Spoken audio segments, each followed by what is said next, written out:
welcome to my dear student of class 9. Today to your new session third of statics. Yesterday we discussed about the ungroup frequency table and group frequency table. Maybe I hope आपने वो काम कर लिया होगा और आपको समझ आ गए होंगे. Do you understand? Is it clear? Now we start with यहाँ से शुरू करेंगे आप at पेज नंबर 262. अभी मैं आपको इस पर ये बनाना नहीं सिखा रहा हूँ. क्या ग्राफ ये बाद में कराऊंगा. पहले आप आगे आ जाइए. That is mean median and mode. How to be find the mean median mode of group frequency table, ungroup frequency table. हालांकि मैंने सुना है it is deleted part, but मैं ये करा रहा हूँ. अगर डिलीटेड होगा तो ये डिलीट बता देंगे आपको. Is it clear my dear? First of all we find the mean. How to we find the mean? Mean denoted by x bar. It is called x and bar. हम mean को x bar से denote करते हैं. Now how to we find the mean. ठीक है, हमें किसी question का मीन फाइंड करना तो कैसे करेंगे आप? जैसे उसने एग्जांपल 10 में कहा at page number 262, 5 people were asked about the time in week they spend doing social work in community. They said 10, 7, 13, 20, 15 hours respectively. Find the mean or average. The other name of mean is average. Time a week devoted by them for social work. तो बेटे हमें इसका mean find करना है. तो means का formula निकालने का एक्स बार से नोट करते हैं. That is sigma. That is called the sigma. Sigma means sum. Sigma means sum. Sigma x upon n. जैसे आप 8th में करते थे number of observation, sum of observation upon total observation. तो वही बात है ये. Is it clear? Now sigma x that is 10 plus 7 plus 13 plus 20 plus 15, यानी इन सबका सम अपॉन कितने? ये 1 2 3 4 5, that is 5. Now plus it, therefore 65 upon 5, that is 30. The mean is 30. Is it clear how to be find the mean? ठीक है, तो आपने mean समझ लिया कैसे फाइंड करना है आपने.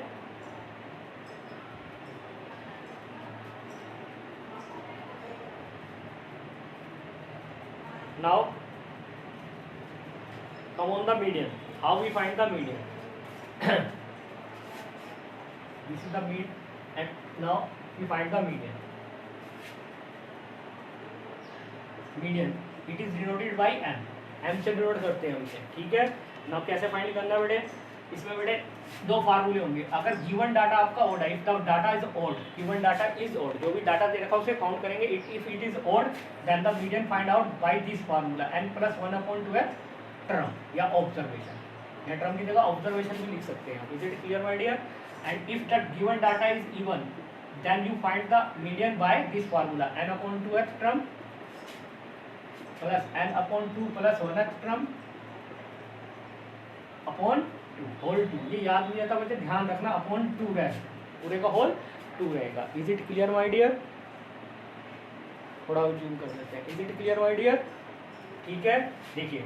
और एक चीज और, first of all when we find out the median then first of all we doing the data in ascending order. जब तक आप इसे असेंडिंग ऑर्डर में नहीं करेंगे, ठीक है, वो क्वेश्चन चेक नहीं करने का, गलत कर देगा. सबसे पहले आपको डाटा जो गिवन डाटा है आपने क्या करना है, सबसे स्टार्टिंग वर्क ये करना है कि इसे असेंडिंग ऑर्डर में लगाना है. ठीक है, start with standing order. It is clear my dear? What is example 12? The height of the 9 student of a class. ये गिवन है मुझे 9 स्टूडेंट्स की हाइट दे रखी है क्लास में. That is 155, 160, 145, 149, 150, 147, 152, 144 and 148. Now find the median of the data.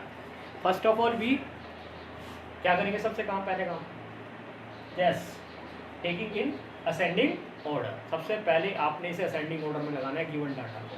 Is it clear?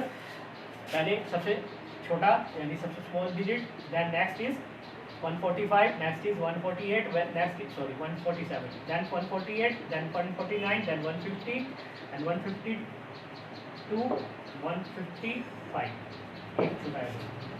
एक छोटा है 140,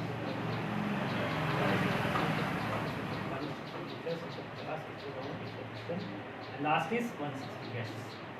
Now it is in ascending order. Now we solve it. How many terms? 1 2 3 4 5 6 7 8 9. वैसे भी उसने given था, that is the 9 student. So 9 is odd or even? Yes my dear, that is odd. Why?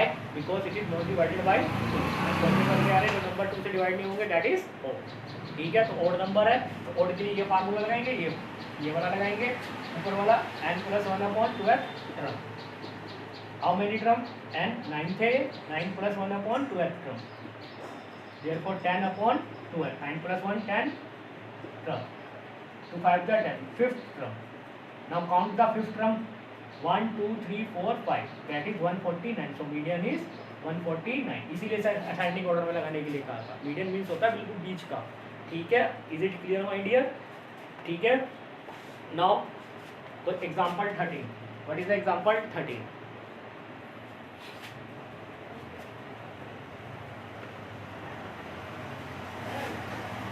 First of all, the points scored by a kabaddi team in the series of a match are this one. Find the median of the points. सबसे पहले हम इसे ascending order में लिखेंगे.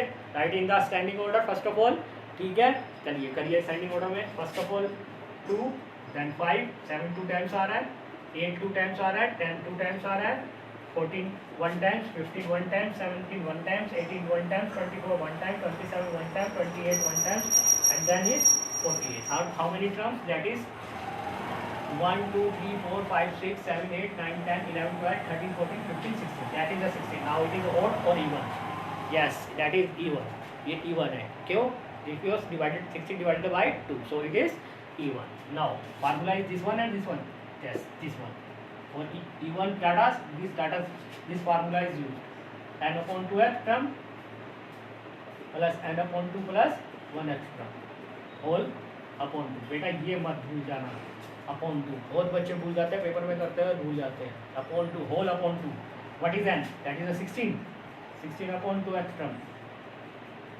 16/2 plus 1th term whole 2. 2 8 2 8. So 8th term 8/9th term whole 8 term. What is 8 term? 1 2 3 4 5 6 7 8. That is 10. इधर कर देते हैं. Plus next is 9 term. 1 2 3 4 5 6 7 8 9. This one is 9 term. 14/2. That is 24/2 plus. Its answer is median is 12. Is it clear my dear? odd के लिए formula वो even के लिए ही है. नजर आ रहा है आपको? That way. Is it clear my dear? And 16 8th term और 8 और +1 ये अलग है 1. ये कई बच्चे पूरा होल कर देते, नहीं ये +1 अलग है, ध्यान रखना था. 9 टर्म 8 टर्म मैंने काउंट करी, दैट इज 10. 9 टर्म काउंट की 14, दोनों को प्लस किया बाई 2 कर. इज इट क्लियर मेरी? ठीक है. Now last mode. What is how to we find the mode? Mode बहुत ईजी है.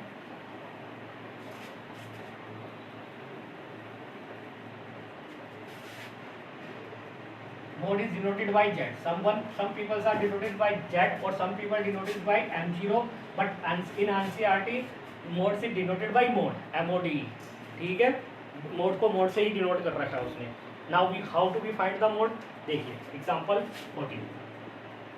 Find the mode of the following mark 10 obtained by 20 student. ये दिया हुआ है. फर्स्ट ऑफ ऑल इसमें भी असेंडिंग ऑर्डर में लिखेंगे, मर्जी है असेंडिंग में लिखो ना लिखो, इसमें कोई जंपर से लेके लिख लेना. Easy for solve the question, क्योंकि ये इजी हो जाता है क्वेश्चन को सोल्व करने के लिए. नाउ फर्स्ट ऑफ ऑल 2 आएगा, then 3 3, now 4 4 4, then 5 5, then 6 6 6 6, then 7 7 7 7, then 9 9 9 9 9, and then 10 10. Now we find the mode denoted by Z. The highest frequency of any drums is called mode. जो सबसे ज़्यादा frequency होगी किसी भी ड्रम की वो क्या होगी, यानी जो सबसे ज़्यादा बार होगा वही मोड होगा. इनमें सबसे ज़्यादा कौन आ रहा है? मेरे ख्याल से 9 आ रहा है 4 बार. बाकी ये 3 ये 3 ये 2 ये 3 ये 2 ये 1 होता है, वो 4 बार आ रहा है. सो मोड इज जो सबसे ज़्यादा बार आएगा that is called the mode. वो सब मोड हो. Is it clear my dear?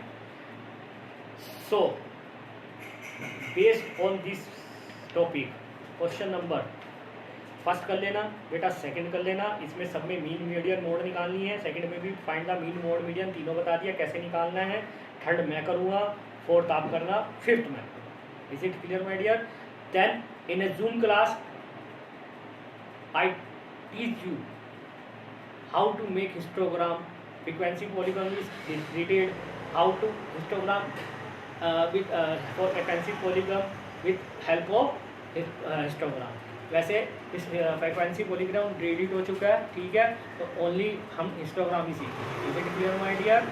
In next session I take a zoom classes और संडे और सैटरडे दोनों में से एक दिन दूंगा, मैं लिख दूंगा. Is it clear my dear? और जितने भी बच्चे हैं उसके में ज़रूर, मुझे पता है टोटल मेरे पास कितने बच्चे हैं, उसके साथ कनेक्ट हो जाइए. अगर नहीं कनेक्ट होंगे तो मैं घर पे फ़ोन करूँगा. Is it clear my dear?